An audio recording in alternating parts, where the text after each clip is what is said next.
Well, to begin, here I share time and space with some very special people. Chancellor Wilson, Chair Goldring, and she is not wearing my hand-me-down, by the way, because as you may notice, she's not quite as tall as I am. President Gertler, and the gentleman with whom I spent a number of years, President Emeritus Naylor. So distinguished guests, faculty, staff, members of the class of 2013, ladies and gentlemen who may not be here with us today. Let me begin by saying to all of you who are graduating today, and to your family and friends, very much congratulations. I'm delighted and proud to be part of your big day. You have worked hard, you have persevered, and you have earned a graduate or a professional degree from the University of Toronto. Now, to put U of T in context, major global rankings place U of T first in Canada and in the top 20 universities of the world. So you have every reason to be proud and every reason to be confident as you move ahead in the next chapter of your lives. Now, ladies and gentlemen, as you may know, a convocation speaker is supposed to offer a lesson of life experience. The following is a true story. Notwithstanding it may seem like fiction, it is true. And it will be of particular interest to our law grads. 2 years ago, I was parked on King Street, which you may know is a busy downtown Toronto street. Now, I've been known to be an impatient driver, to put this in context. So I started to pull out of my parking spot. Then the driver in front of me pulled out as well, but he backed up. So I had to as well. He started to pull out again, and I followed. He backed up again, and I had to. I thought, this is it. So I thought, I'm going. So I passed him. I hadn't noticed a streetcar coming. So on impact, it stopped in its tracks, and I sat in my car with the front of my car joined together with the front of the streetcar. Now, the passengers looked at me. It was a double-decker streetcar, so the passengers gave me an ugly-looking eye and glare passing by. And me, of course, I'm very uptight as the investigating officer came. So I gave him this explanation. This is what happened, whatever, and I'm thinking I'm relatively innocent. So he said, are you a lawyer by any chance? And true story. And I said, well, why would you have asked that? His answer, only a lawyer would expect a streetcar to swerve. So law grads, beware. Now, I do have some more serious advice to offer as you leave Convocation Hall and begin the next part of your lives. It's this: be open, be bold, and be generous. First, be open. Growing up, university to me was an unknown world. Kitchener was a small place at the time, and nobody had any money at the time, so you just didn't talk about it.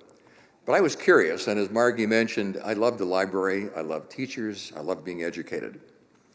Now, my parents had only a grade 8 education, but my mother in particular was a very determined woman.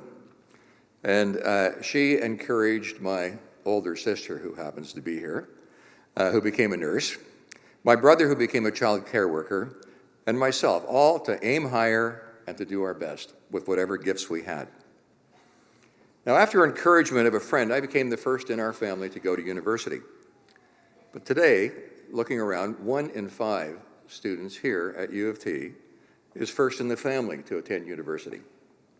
So it's a wonderful change, and it does show that progress is possible, especially through access to higher education.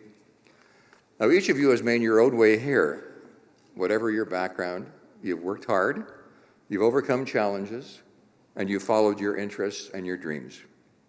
It shows that you're open to the world around you, and as a result, you have a lifetime of opportunity in front of you. So I encourage you also to be bold. Be bold, the second point I'm going to make. Once I started university, I wasn't afraid to change course as I learned my way through. I studied math, then business, then economics and English, and one might say I was undecided, but I kept exploring different avenues. I was fortunate in my second summer, I got a job at General Motors in Oshawa.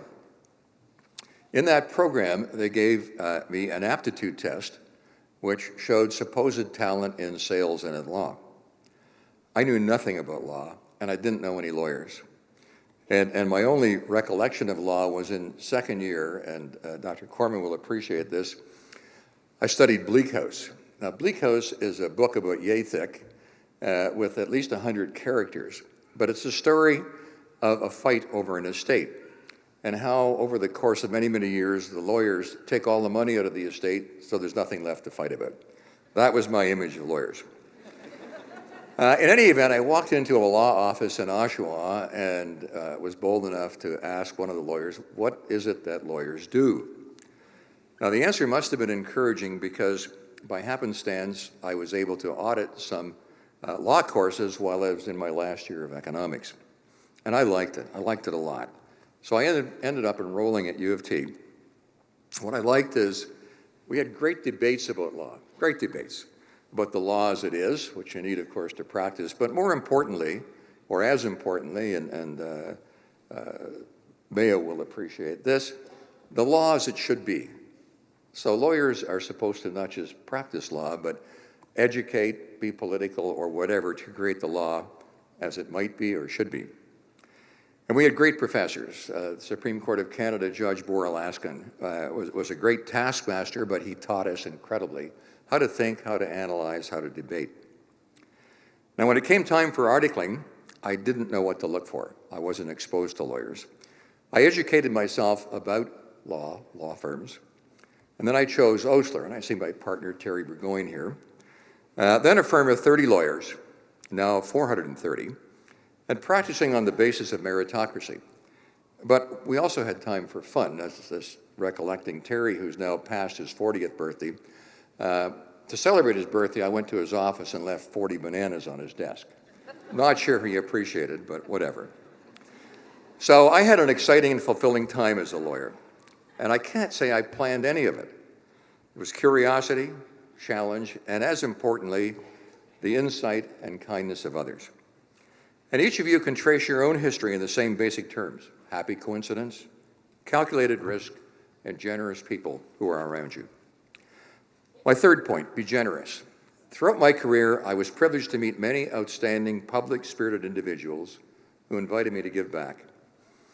Early in my career, I met Joan Smith, her family being one of the Ellis Down founders, Ellis Down, the contractors. Richard Ivey of Western Business School encouraged me to work with Joan to establish Madame Vania Children's Center to provide residential treatment for children with emotional and behavioral issues. So that was my introduction into this world. Later, Pat Keenan. Pat was chair of St. Michael's Hospital, and St. Mike's is affiliated with the University of Toronto. He invited me to join the board. I learned much at St. Michael's about people in need of health and related care in our community. One of my mentors was Dr. Philip Berger, and you read periodically about Philip Berger. He's a partner in Doctors Without Borders, has a very broad vision of the responsibility of our community. On that hospital board, I worked to build our partnership with U of T. Wendy Cecil, on the stage today, was chair of the university's governing council, and Bob Bergeneau was then U of T's president. They encouraged me to think about becoming involved in governance at the University of Toronto. I took their advice, found it fascinating, found it fulfilling, found it challenging. But the challenges led to me a new understanding on my part. I think of the concerns raised by the Students for a Barrier-Free Access, these being students who face particular challenges. They made me aware of their challenges and how the university might work with them to resolve those. All of this is to say that in giving back, we receive much more in return: deeper understanding, greater empathy, and wonderful friendships. Ladies and gentlemen, I think I've gone on almost as long as it may seem to you, so I'm going to recap.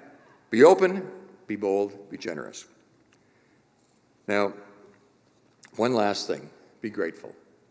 Each of us reaches graduation day in part because of the support of others: family, friends, cohorts, mentors. Each milestone in my life is an accomplishment, but it has also been for me a gift. And so I want to say thank you. Thank you to members of Governing Council for the honor bestowed on me today.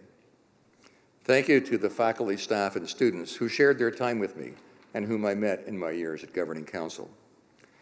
And thank you to the Honorable Margaret Norrie McCain for those very kind comments. Margie, you're presenting me for this honor today as a cap on a wonderful day, and I treasure my friendship and my memories with you, Wallace, and your family. Finally, most of all, thank you to the members of class of 2013, and to your family and friends, both here and in spirit, for sharing this day with me. Congratulations to each and every of you, and the best wishes as you move ahead, and the best adventures as you move ahead. Thank you.